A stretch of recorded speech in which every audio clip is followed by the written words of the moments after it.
बोली बोली छठी मैया की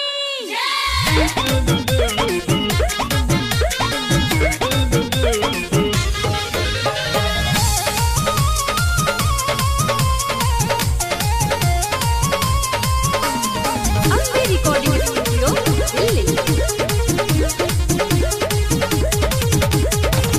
दौड़ा उठा के हम छठी घाटे गई, दौड़ा उठा के हम छठी घाटे गई।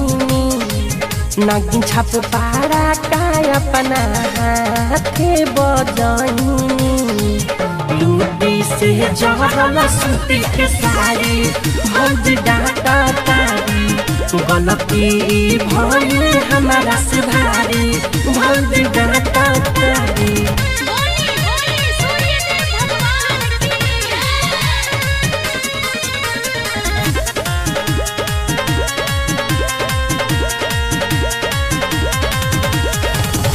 कहस बनारसी सड़िया क देल बेकार हो, कीमत कर रहे 12,000 हो।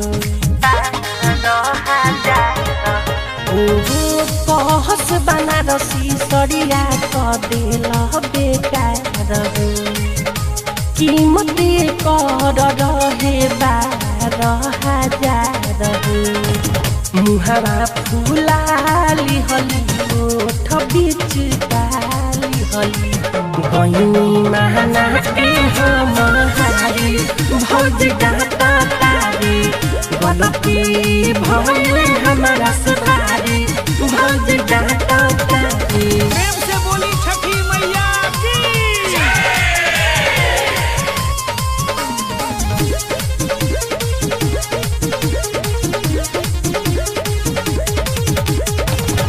एलसी पर बिन बखीसी भइलियनु रहु, छठी माई के गिरी पास किना जाई फेर हो। एलसी पर बिन बखीसी भइलियनु रहु, छठी माई के गिरी पास किना जाई फेर हो। दुखी कर जानत रहले माफी मीठू मांगत रहले, तबो ना बुझले लाचारी भौज डाट तारी। लूटी से जहरल सूती के सारी भौज डाट तारी। Ambe recording studio